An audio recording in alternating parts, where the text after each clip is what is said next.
So today I'm honored to welcome my friend and brother, Marquise Rose. He's a seasoned entrepreneur, a faith-driven leader, and the president of the International Congress of the Churches of our Lord Jesus Christ. He's built multiple businesses across industries, from group homes to transportation, and currently he leads ADS Enterprises. Marquise, welcome to Dapper by Design. Thank you so much, Dwayne. How are you doing today? I'm so honored to be a part of this opportunity to be here on this platform. Just excited. Thank you. I'm so glad to have you here. Looking back on one defining moment that shaped you as who you are today, can you share that with us? I believe one defining moment for me was making a decision to become an entrepreneur. As I grew up in the church, grew up around mentors, grew up around people who were in the military, grew up around fraternity brothers. One of the biggest things that made me who I am today is deciding to really step out on faith and be my own boss. All right. Yeah. So you've built your career both on faith and business. How has your faith influenced your personal and professional decisions? Wow. Some of the hardest decisions in life is how do we move, and being brought up in a solid foundation of church. The first thing we do is we pray and ask God to order our footsteps. And I think one of the greatest challenges for me is before I make a step, I always seek Christ. Say, God, am I making the right decision? Is this smart for me? So in anything that I do business-wise, the first thing I do is seek Christ and say, look, I need you to order my footsteps, God. Absolutely. Guide me. And that's what's important. Yeah, prayer is definitely always important. We definitely need God to guide us and lead us and direct our paths, because if we just out here blindly walking, where we're going to end up. Absolutely. So you've been deeply involved in COOLJC since childhood. Was there a specific moment that you felt a call towards leadership and service?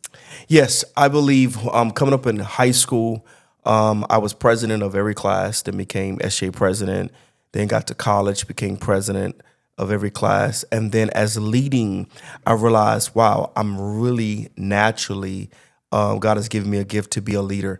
And so as I left college, I began to still lead. I began to lead in national organizations across the world. Mm-hmm. And then from that, it really gave me a solid foundation to realize that some people are designed and are professional followers. But the Lord has given me a gift to really be a leader. And the hardest thing about being a leader is having the faith to step out on the edge, not knowing what risk you're about to face, but right. You're really going to lead the people into the next season. Awesome. So you've worn many hats. You have been a business owner, a faith leader, a fundraiser, and an advocate. How do you see your purpose playing out across all of those different roles? Well, my biggest purpose is how do I influence someone else? A lot of people always look at you as a leader, have always having the answer, always having a problem, fixing the problem. And I realize that a lot of times as leaders, we step out on faith and we're afraid. But how do we really seek substance and seek guidance to realize that it is in you and you have the ability to create results, and not knowing how to, but everyone is expecting you to produce results. And I think that's important. Yeah, real influence, real influencers. So during challenging times, how has your faith helped you to stay grounded and move forward? I'm telling you, some days being wanting to give up. And I think, as people said, I had a praying grandmother. I've had not just a praying grandmother, but had praying solid friends, family, parents, church family. One of the biggest things that I do see in being a leader is a lot of times you want to quit. A lot of times you want to give up. And a lot of times leaders don't want to say that. But we really do face sometimes a point where enough is too much, it's too much weight. But with the power of prayer, sometimes I wake up the next day with a new drive, a new energy to go, I got this. Right. Yeah. I even, experienced that myself. Sometimes you want to give up. Business might get, slow sometimes, or you may be overwhelmed with all the things, that life brings you. And, but prayer, having that strong foundation has definitely been a key to help keep me focused and keep me grounded. Absolutely. So as we move on to talk about, how you've been creative and inspired, you've organized large-scale events, conventions, and fundraisers. What was your approach to creativity and innovation as you're making those events impactful? I think one of the biggest things for me is don't be afraid. Right. A lot of times when you're trying to plan for a large group of people and you're working with a working with budgets and you're working with different mindsets of people, you first got to go back to the foundation. What is the purpose? What is your target audience? What is your goal in the end? And the biggest thing to understanding how to lead effectively with large scale events is creating a solid team. Right. And finding people that have strengths in certain areas. And sometimes people think their friends are the answer, which is not true. Right. You have to find people who are qualified and skilled in various areas to be the stronghold to work, to be successful so that your event can be successful. Absolutely. So whether it's in business or ministry, how do you bring those fresh ideas to the table to make your work stand out? Wow. I think one of the biggest things is first, what did we do before? Did it work? Did it create results? And what didn't work doesn't mean that you have to take it completely away. But how do you take what didn't work? And sometimes, I'm going to say this, but a lot of times we need to break from tradition. How do you become innovative if you want to stay stuck and stagnated from the past? Right. And what I have learned as being an innovative thinker, how do we take what we've been doing, reinvent it, recreate it, cause shift to happen, and then present it, and then try it? People always say, wow, the Lord really shows up. Everything you touch, be successful. And I'm going, well, a lot of times that things that I touch, I'm afraid. Right. But the result in the end is, Lord, I trust you. And with that, it creates a greater result to the end. Absolutely. And we've experienced that, in several different, occasions, even with, I see like your leadership with Alpha, some events that I've attended there, and even with COOLJC with Congress, we've definitely seen it come up another level. We've seen, the results of you being innovative, and, thank you for that. Thank you for being an innovative leader. All right. What's one initiative or project that you're the most proud of? Wow. I think one of the biggest initiatives for me being proud of is launching out to create a mentorship program. Years ago, I created a nonprofit called Tilt, Transforming Intelligent Leaders of Tomorrow, and created this 501c3 to really mentor other entrepreneurs, but also like-minded young people who want to step out and lead but don't know which way to go. It is a nonprofit that I should put more emphasis on, but out of everything I've done, I wanted to be a catalyst. How do I build something to empower, uplift other young professionals that may not have the mentorship coming up, may not have the drive from your parents, your friends, your spiritual leaders, and this organization really, the Lord put into my heart and vision to really have that to push, and that really inspires me. Awesome. Mentorship is definitely important. A lot of us, we look and see, how did somebody get there? How did somebody reach this level? And I'm sure a lot of people can testify to that it was a mentor. They had a role model, somebody they could look up to, and that's definitely important. So how have you overcome creative roadblocks when working on something big? One of the biggest things is when you are effectively leading and you have full control, it's easy. When you have control of the budget, when you have control of the yeses and the nos.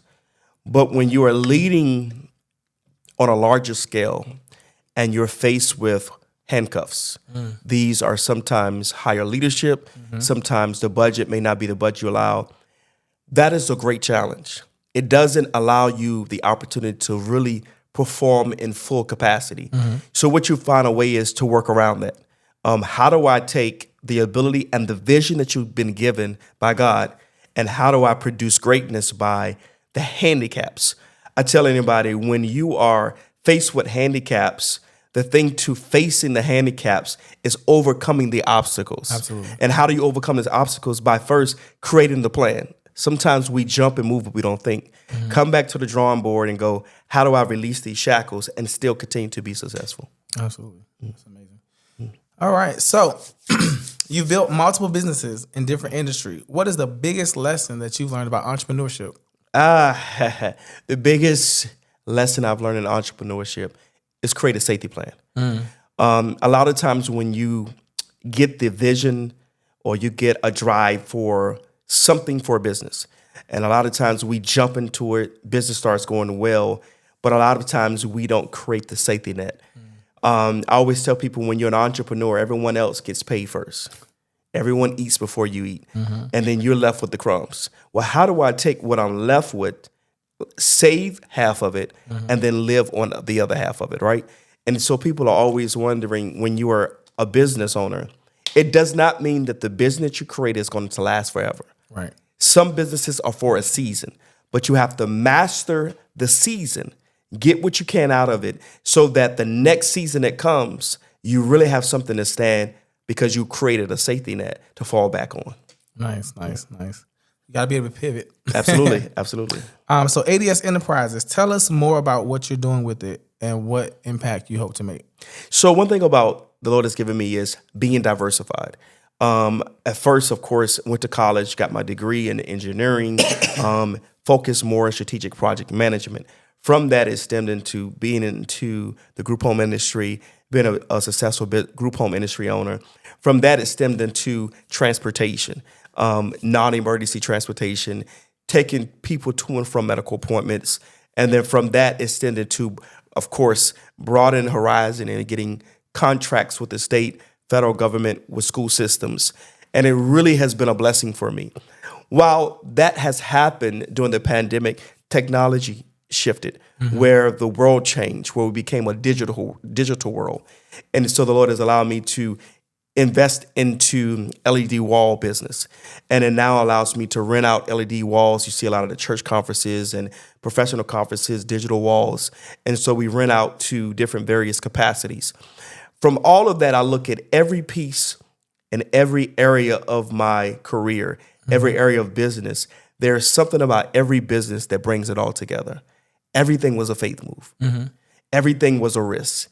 Everything had its challenges. But overall, there is a greater return for each business that I've touched.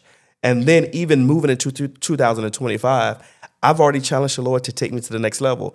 Let's step out on faith and do something even greater. Wow. Yeah. So for somebody looking to start or scale a business, what is one key principle that you would advise them to follow? The first thing you have to do is sit down and create a plan. Yeah. Now, people always say, I don't know how to create a business plan. I never said create a business plan. I said create a plan. A plan is who, what, when, where. Who do I want to service? What is the goal? What is the vision? Business plans come over time. But first, the biggest thing of entrepreneurship is, how much time do I have to invest in this? Right. That's the biggest part. Are you really ready to risk, just like yourself? We took faith, stepped off of our professional jobs, leaving salaries, leaving healthcare, leaving 401k, leaving all that, to step out on faith, to start business. But at the end, I write my check. Right. I signed the dotted line. And I got tired in a place where I can work a job, 40 hours, and then every 2 weeks, 80 hours, they tell me that I earn 2 hours of vacation time. They tell me that I got to request time to take off a vacation. I was like, that's not my life. Okay, yeah. So even with that, I can say from my time, moving, transitioning from working a job and coming to it, I would just say like that plan is important. I stepped out on faith, but didn't know what to do. I just knew I wanted to make money. So I was like, okay, how much do I need to make to replace my salary? Okay, how many shoots do I need to do this and the other? And that was my plan. But later on, I learned about the business plan. Like, trying to get funding from from banks and stuff. Like, okay, what's your business plan? And attending classes and things.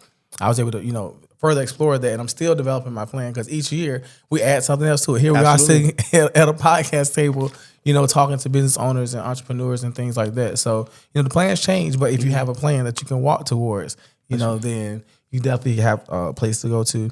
And I wanted to add something there. Go ahead. As entrepreneurs, it is always 5 years. And people always say, what is the 5-year plan? I call it the 5-year survival plan. If you can get to the 5th year, you can survive. Right. The first year is I'm leading myself in the blind. The second year is I'm starting now seeing the vision.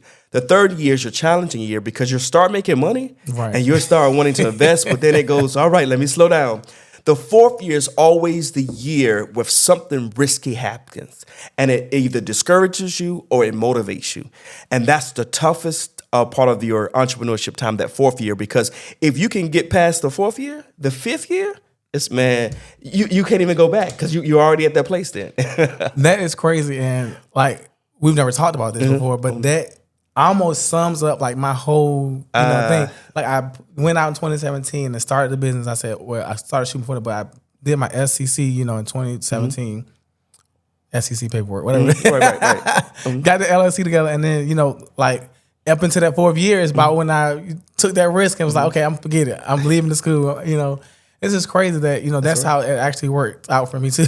Absolutely. And so many entrepreneurs, they struggle with funding. Given your background in corporate fundraising, what strategies do you recommend that people use to find funding for financial support? So one of the biggest things is, how do we take your own portfolio and evaluate it? One of the biggest things that we, as the African American culture, we don't know how to scale back in order to reap the benefit. And so one of the biggest things is, what do you mean scale back? We're used to driving the finer cars, living in the big houses, wearing the designer clothes, designer jewelry. But sometimes your resource is right there in your portfolio. But how much are you willing to risk? Are you willing to turn the Mercedes in and get the Honda? Are you willing to sell the mega house and get the smaller house, and take whatever you have in equity and invest it into yourself? That is one of the biggest things that we face. We're afraid to scale back. And a lot of times banks are at this season of, in the early 2000s, you got a loan. They didn't care if you had a 500 BIGA score, you got a loan. Right. But after the 2000s and going through the 2010s and 2020s, the world shifted. And now banks are not so quick to give business owners a loan that have not been successfully surviving for 5 years. Right. And so then you have to look at, do I have an internal network? An internal network is me and Dwayne. We're professional business partners. We've been in business. We've been friends. Do you have a network or financial stability that I can lean on you? Now, that's a risk thing, because a lot of people go, now that's relationship. Do I risk the relationship and investing in someone that I've known for years, taking a part of my revenue to invest in your business? Those are the steps that people can also take to say, hey, I'm willing to do that. But you also have the old school way where people then started taking credit cards and started taking savings plans and pulling 401k. That's risky because interest rates on credit cards are not the lowest. Pulling out a 401k is risky because you have worked hard and set aside this money. How do you know that you're going to get this money back? Right. It's all faith. And so there's various aspects, but you really need to holistically look at every option before you step out and start pulling and taking risks from different avenues. And I always tell people, stay away from hard money lenders. Hard money lenders are going to get you. They'll offer you $25,000, and at the end, you're going to pay them back $40,000, and you will never, ever get out of debt from them. Wow. Thank you so much for that wisdom. So you balance leadership roles, both in corporate and faith sectors. How do you manage to keep your faith, family, and business aligned? It's really a lot of discipline. Having a solid foundation. My morning starts at 5:30 every morning, where I wake up and I just take time and I pray. That is my prayer consecration time. I don't talk on the phone. I don't watch TV. It is just me and God. I believe prayer in the morning sets the foundation and the tone for the day. So I already know that if the enemy tries me, I'm already spiritually charged up to face him anyway. I do feel, even when you wake up in the morning and you had your prayer time, then you have to take that personal time for self. Whether you have married, whether you have kids, spend time with the family every morning. Spend time loving on them. So when your day starts, you then have to deal with so much. And even when you're with family and you're doing the things like that, learn to vacation, learn to balance, learn to travel. If you're married, spend time with your family, your children, your wife, your husband, but also learn to be a husband, learn to be a wife, because sometimes we become so distracted that business overpowers your mindset of trying to balance, because entrepreneurship can overpower your life that you forget yourself sometimes. And you have to learn to love yourself, spoil yourself, your significant other, your children, but also balance with church. We grew up with a solid foundation of church, but sometimes we have to vacation from church. I'm not going to say vacation from God. Right. But vacation from church, because we become so programmed that is church, work, church, business. And then you forget so much. And then so people are having heart attacks at 40 years old, dropping dead, stroke. having high blood pressure, not eating right, not getting enough water. We have to learn as entrepreneurs to balance life. Absolutely. And it's crazy. Like, even you talked about getting up at 5:30. I started reading this book, The 5 a.m. Club, and like the top 1%, the top people, entrepreneurship or, sports or, any of the disciplines, they rise early. They take that time to perfect their craft before they go out the day. If you have a job, if you're trying to look for ways to improve yourself, of course you can't do it on the job, your 9 to 5. So you have to find those ways to be more productive. And I even, applied that to myself. Before reading the book, I was getting up earlier to go to the gym when I had a job because I wanted to, improve my lifestyle. And now that I'm busy with entrepreneurship and all the things with my business and, of course, giving my family that time, I'm like, well, when am I going to get my time? So I've already been getting up like at 6 o'clock trying to get it. Now I'm pushing the envelope now, like, okay, 5 o'clock, I got to get up because I have got goals I want to accomplish. So that's amazing. So that's something I want to remind people, to definitely look into. If you're looking to elevate yourself, you got to stretch yourself past where you are. You can't stay doing the same thing you've always done, expecting to get different results. Absolutely on that. Wow. So how do you avoid burnout, juggling so many responsibilities? What I'm learning now as I'm getting wiser, I'm now 40, delegation. Even for my business, I finally reached a place where I can now not have to go to work and it still flows. Micromanagement is not the way to go in entrepreneurship. Yeah. I've learned that when you're trying to be in control of everything, when you're trying to manage people, when you're trying to manage processes, when you're trying to do it all, you're going to find yourself digging yourself 6 feet underground. Yeah. And so what I've learned is sometimes you have to pay a little more money to invest in quality people to take the load off of you. And so now you're not managing processes and you're not managing people. Now you're balancing life. Yeah. Because if you hold people at a high standard, then what happens is they feel obligated to produce greatness. Right. And the biggest thing is, how do you sit down with people that you empower and sell them your vision? And then they have to produce excellence on your vision. But this is the crazy part about having vision as a leader. It's okay for your leaders to take your vision and expand upon it a little. Yeah. Because a lot of times we want people to do it the way I say do it, how I do it. And that's not true effective leadership. How do you take the vision I've set for the company and say, look, I know, boss, I know you've been doing it this way, but I got a new idea for you. The reason why Apple keeps producing iPhone 16s and 17s and 18s is because he sits there, Jeff Bezos, and he sits there and creates a team and say, look, I'm going to release a product 10 minutes from now.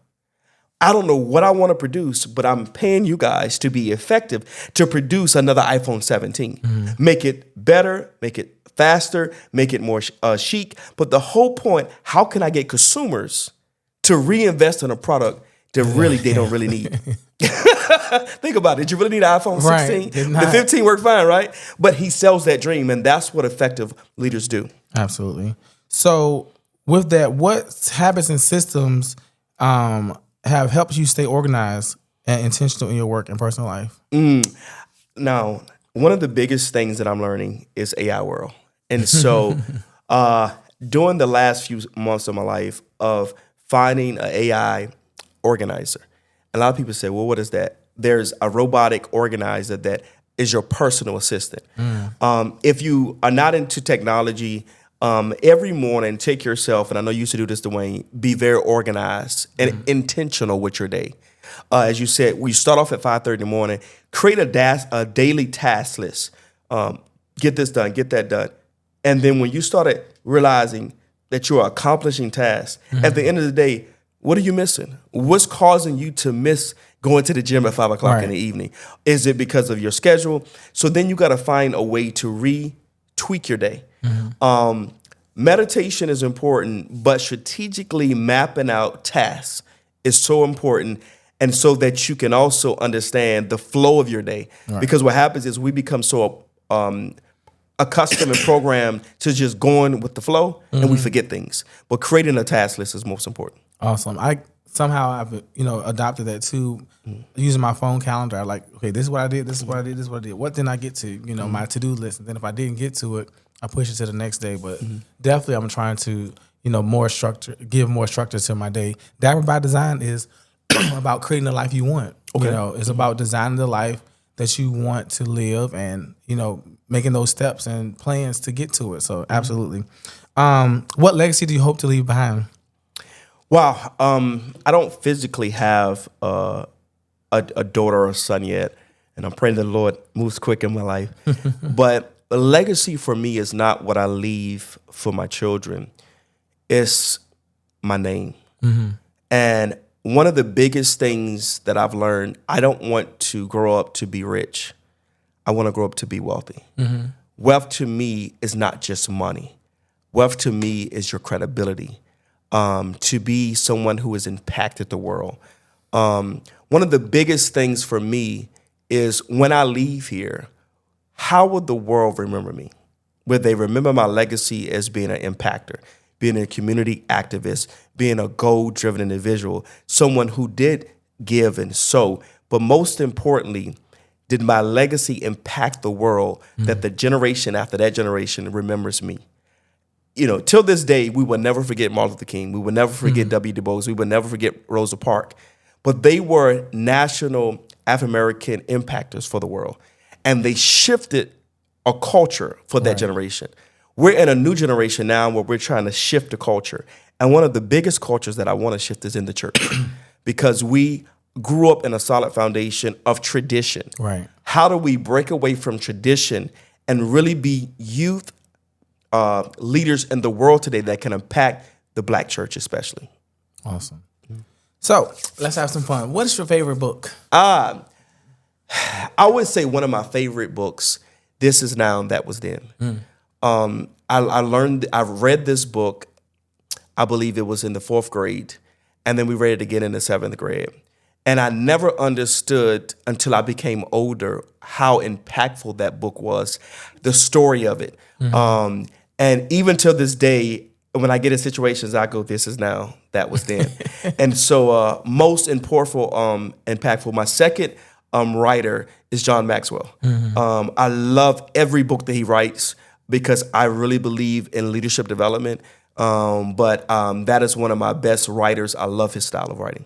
Awesome. What is next in your journey? What's next is my journey. I am really at a place where I want something different. I'm looking for 2025 to be a new year for a new launch of a business. I'm faced with 5 different things right now, but I only want to master one of them. And so I'm at a place now, and I've been in my 5:30 prayer asking God that the next investment I make sure it's the retirement investment. And people go, what do you mean? Sometimes we get into a place where the Lord has blessed me to have this and this, but again, Dwayne, I said those were seasons. Right. Now at 40, our body is not getting much younger. And so now I'm planning the retirement plan for me because I plan to be retired by 50. So I got 10 years to create us. That's my number 50. Because at 50, you can live. You can still travel, you can travel the world, and still have activity of your limbs without being rolled around. And so that is the plan for the next 10 years and the drive for me in business. All right. So what is one habit that has made the biggest difference in your success?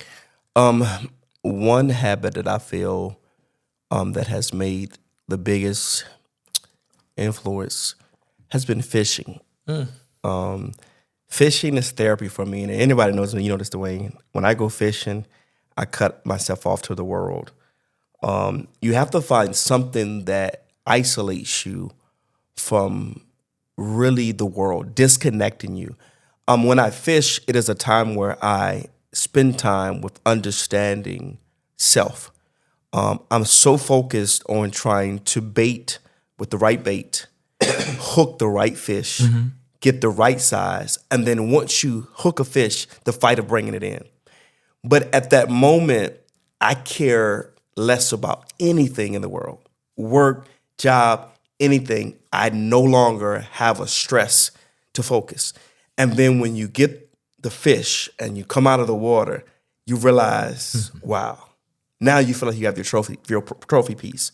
What's important about the fishing is it takes you mentally and frees your mind from the worry, the stress, so that when you finish fishing and you go back to reality, you're recharged.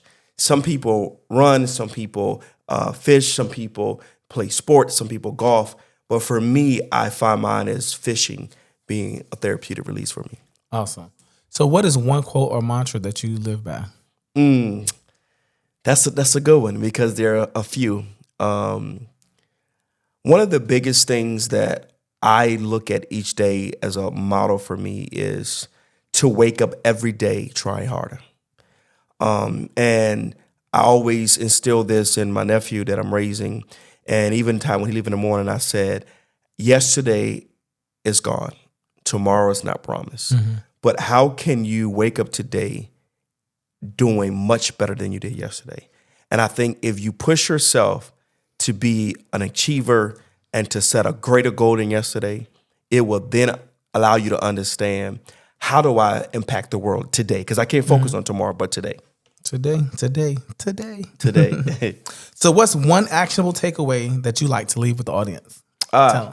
One of the greatest things that I feel as this entire interview today is being able to say that I have been blessed to overcome and to achieve. But there's so many goals that I have not achieved yet. And one of the greatest things is never get tired. Don't get burnt out. Don't ever become stagnated. And when you look at a success, never look at another individual. Because when you started trying to understand everyone else's life, you'll find yourself beating yourself up because you're not at that place. And a lot of times when you see people who are succeeding, who are successful, may not be who you think they are. I'll make that clear. Sometimes people can put on a facade. They can put on a fake impression. And you'll find yourself trying to compete for someone that you already surpassed. And so always look at self goals, evaluate self, understand self morals, and then you challenge yourself each and every day to be better tomorrow, because today is only promised to you. And so the only thing you can do in life right now is focus on self, set your goals, push yourself, and don't give up. Wow. What an incredible conversation today we've had with my friend and brother, Marquise. His journey from faith-driven leadership to entrepreneurship and community impact. It is a true testament of what it means to live with intention and purpose. If you've been inspired by Marquise's insight and faith and leadership and business, then I encourage you to take some action on the gems that he shared today. All right, so Marquise, I appreciate you for coming today to Dapper by Design and sharing your wisdom. Before we wrap up, can you remind listeners where they can connect with you and learn more about what you're doing? Yes, this is just an exciting time, but you could follow me on Facebook at Marquise Rose. You could follow me on Instagram at Marquise Rose _Mr. CEO. I definitely want you to go follow me there. All right. And to everybody listening, if this podcast has resonated with you, do me a favor, subscribe to Dapper by Design so that you don't miss out on future episodes. And if you found value in today's discussion, leave a review, share the episodes with a friend, and tag us on social media. We love to hear your biggest takeaways. And until next time, remember, you were created to live by design and not by default. Stay intentional, stay inspired, and I'll see you on the next episode of Dapper by Design.